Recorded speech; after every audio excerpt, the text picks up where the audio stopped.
As the smoke cleared from a hibernation pod, the man inside was injected with a revival serum. The man took a deep breath and slowly opened his eyes. In front of him appeared a holographic 3D screen, with a virtual woman on the screen. The newly awakened man, still confused about the situation, grabbed the sides of the pod door in shock. The virtual receptionist introduced the man to his current situation. It turns out that the man's name is Jim, and he is a passenger on the spaceship. As a new immigrant, he is traveling aboard this ship to a distant planet. Due to the long journey, the entire trip would take 120 years, and all passengers would be awakened 4 months before reaching the destination. They would get to know each other and prepare for landing. Each passenger had an identification wristband, which they could use to unlock various tools and amenities on the ship. The system guided Jim to his personal cabin. Since Jim was just an ordinary engineer and didn't have much money, the room allocated to him was small and cramped. After taking a shower, Jim felt more awake, changed into his clothes, and excitedly prepared to meet new friends. However, when he arrived at the meeting room, there wasn't a single person there. The virtual hostess at the reception introduced him to the beautiful scenery of the new home. But what made him feel strange was that the hostess seemed to be addressing a large group, using the term "you all," while there was only Jim in the room. Jim started to feel that something was wrong. He searched the entire ship but couldn't find a single person. Jim arrived at the central hull of the ship and asked the system where he could find a living person. The system suggested he try to find the captain, so Jim went to the captain's door. However, due to his restricted access level, he couldn't open the door. He could only look through the glass, but even the command station was completely empty. Jim then went to the observatory, and through a holographic animation, he finally realized a terrifying truth. The spaceship had been traveling for 30 years, and it would take another 90 years to reach the new planet. Jim's hibernation pod had somehow opened prematurely, and now he understood the seriousness of the problem. He would live and die alone on this spaceship. Depressed and frustrated, Jim walked through the central hall when he suddenly noticed someone in the bar, a bartender cleaning glasses. Excited, he rushed over to the bartender, who greeted him, but the next moment, Jim's excitement faded. It turned out that the bartender was an android,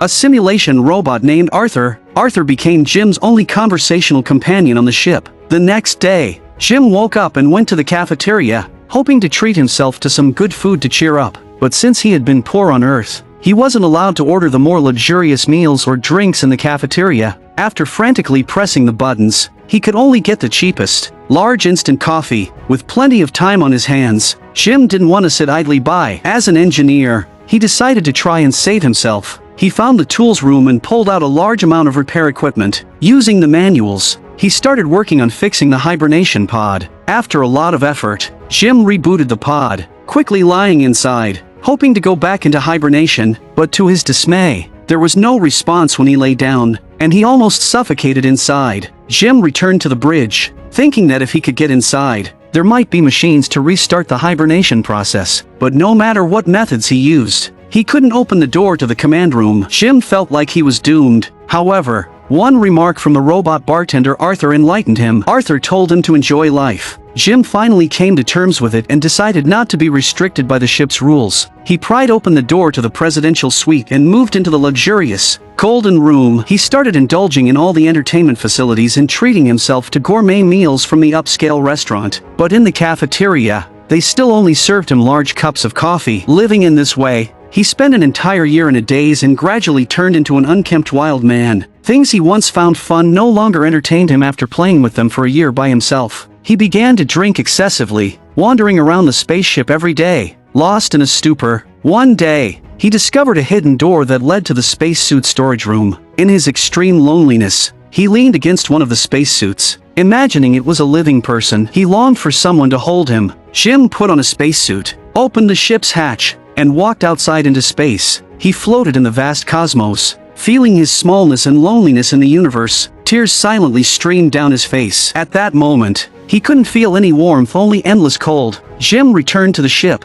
took off the spacesuit, and was about to leave, but then he hesitated and went back to the airlock. He wanted to open the hatch and end his life of boredom, but in the end, he couldn't do it and ran back into the ship in a panic. As he passed the hibernation hall, he didn't notice the bottle he had carelessly thrown on the floor and tripped over, landing hard. As Jim struggled to get up, his gaze was caught by a woman in one of the hibernation pods nearby. She was a blonde woman named Aurora, a writer. Her beautiful face deeply attracted Jim, who who had been lonely for so long. Jim accessed Aurora's profile, and as he watched the videos of her speaking confidently, he found himself liking her more and more. It got to the point where Jim's biggest entertainment each day was watching Aurora's videos and smiling foolishly, until one day, while watching the video, he accidentally caught sight of the hibernation pod repair manual next to him. An evil thought suddenly crept into his mind. He wanted to wake up Aurora, but he knew it was wrong. He tried to convince himself to resist the idea, but once the thought had taken root, it spread like a virus, continuously gnawing at Jim's mind, causing him to struggle and torment himself. Finally, he made up his mind. After trimming his hair, he grabbed his toolbox and approached Aurora's hibernation pod. Jim opened the chip box of the hibernation pod and inserted his newly decoded chip. Finally, he carefully connected the power supply, and the hibernation pod slowly opened. At that moment, Jim was afraid of being discovered, so he quickly packed up his toolbox. Before Aurora could open her eyes, he ran back to his room. At that moment, he felt like he had opened Pandora's box. Feeling both guilty and excited, Jim pretended to hear a noise and went to the central hall, where he accidentally ran into Aurora, who had just woken up and was looking around for others. Aurora, at this moment, was exactly like Jim a year ago, completely bewildered by everything around her. But when Jim told her that the two of them were the only passengers who had woken up due to an accident, and that they would have to live alone on the spaceship for the next 89 years, possibly dying before ever seeing their new home, Aurora couldn't accept this reality. Panicked, she turned and ran. She still hoped that returning to her hibernation pod and restarting it could put her back to sleep. She frantically searched for her hibernation pod, but no matter how hard she tried, she couldn't find it. Jim grabbed the frantic Aurora and told her that he had already tried that method. It didn't work. As Aurora slowly calmed down, she felt utterly exhausted and just wanted to go back and get a good night's sleep. Jim went to the bar and asked Arthur, the only one who knew about this, to keep the secret. Arthur agreed. The next day, Jim took Aurora to the cafeteria for breakfast. Aurora, unlike Jim the poor man, could order the luxury breakfast. The difference in what they ate was stark. Generous Aurora treated Jim to a lavish breakfast as well. Feeling hopeful, Aurora, like Jim had once done, didn't want to just sit around and wait for the inevitable. She searched through various materials and clues, just like Jim, trying to unlock the command room's door and gain access, but it was all in vain. Jim had already tried all of this a year ago. Accepting reality, Aurora found Jim and asked how he had spent the past year. Jim then took her to the dance machine, but this time, he finally got to try the two-player cooperative mode. Next came basketball, the movie theater, and Arthur's bar. These activities finally brought a smile to the previously downcast Aurora, and life, which once seemed hopeless, now had a bit of brightness. In the days that followed, Jim and Aurora quickly became close. One night, Jim stayed up all night without sleeping, creating a model of the famous buildings from Aurora's hometown of New York, which touched her deeply. Jim modified a cleaning robot by attaching a camera to the top, and then he remotely controlled it to approach Aurora. The robot extended a small note from its belly. Aurora opened it to find that Jim was asking her to dinner that evening. Aurora asked the little robot whether she should agree. The robot nodded, so Aurora wrote her reply on the note. Jim anxiously opened the note and smiled with joy. Aurora had agreed to go on a date with him. That evening, the two dressed in their finest clothes and had dinner together at the restaurant. They talked about their past experiences, getting to know each other better. After dinner, Jim took Aurora to his secret base, the place where the spacesuits were stored. There happened to be a female spacesuit there as well, but since Aurora was wearing a dress, it wasn't very convenient. She asked Jim to turn around. Aurora undressed right behind Jim,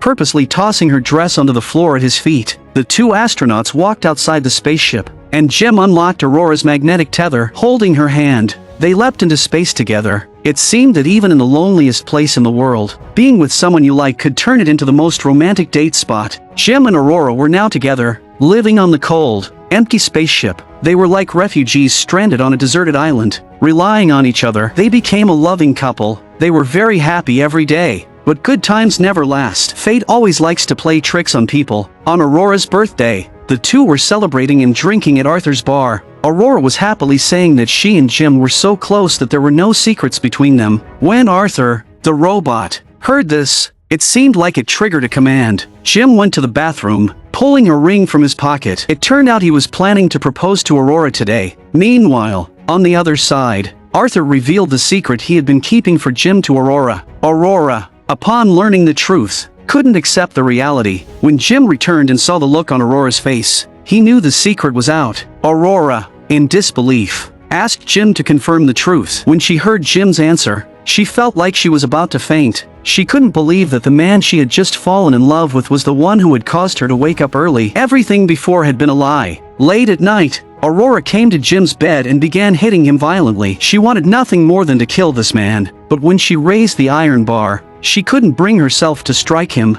From then on, Aurora kept a cold distance from Jim. Even when they went to the bar, they went at different times. During this period, the spaceship began to experience more frequent problems. Jim was once stuck in the elevator midair, and Aurora, while eating breakfast, saw cereal spraying out like it was free. At this moment, a man's voice suddenly appeared on the spaceship's intercom, instructing all awakened passengers to come to the central hall. Hearing this, the two of them hurried to the hall, where they saw a man in a uniform standing in the center. It turned out that he was the third person to be unexpectedly awakened. He was the ship's chief deck officer. Like Jim, he had been awoken due to a system failure. The chief led them into the command room. This was the place that Jim and Aurora had dreamed of entering but had been unable to access. The chief checked the system to diagnose the malfunction, but the data was missing. With no other options, he decided to inspect the issue manually. After inspecting the 3 malfunctioning hibernation pods, the chief officer had already discovered some issues. He found out that both he and Jim had been awakened due to system malfunctions, but Aurora had been awakened by Jim. Oddly enough, the chief officer did not blame Jim for this. Feeling uneasy, Aurora sought out the chief officer and asked him what should be done about the situation. The chief officer, speaking earnestly, told Aurora that Jim was like a drowning man,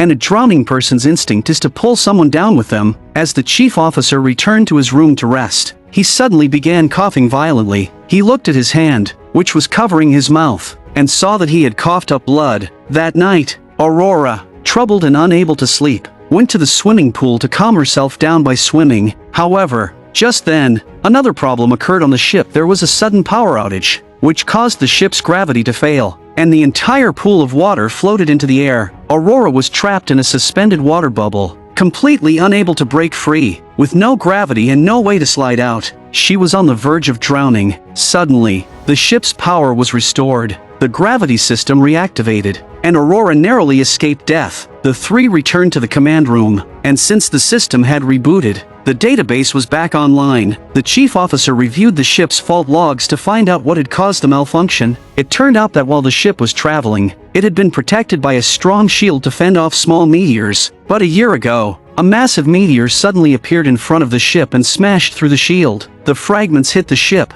and that impact had caused the malfunction in Jim's and the chief officer's hibernation pods. The chief officer took the 2 to the engineering section at the bottom of the ship, where it was filled with various functional pods. Due to the system malfunction, they now had to manually search for and repair the damaged area. But just then, the chief officer suddenly collapsed without warning. Jim and Aurora rushed to take him to the medical pod. A system scan revealed that he had 612 damaged bodily functions. It turned out that when the chief officer's hibernation pod malfunctioned, he hadn't woken up right away, causing prolonged oxygen deprivation, which severely damaged his body. The chief officer was dying. In his final moments, he handed his captain's wristband to Jim, granting him access to all areas of the ship. He entrusted Jim with the responsibility of repairing the ship, as the lives of 5,000 people depended on it. After saying this, he died in Jim's arms. Jim and Aurora had no time to grieve before the ship was rocked by a violent tremor. It was clear that the ship's problems were getting worse and more urgent. The 2 ran toward the engineering section,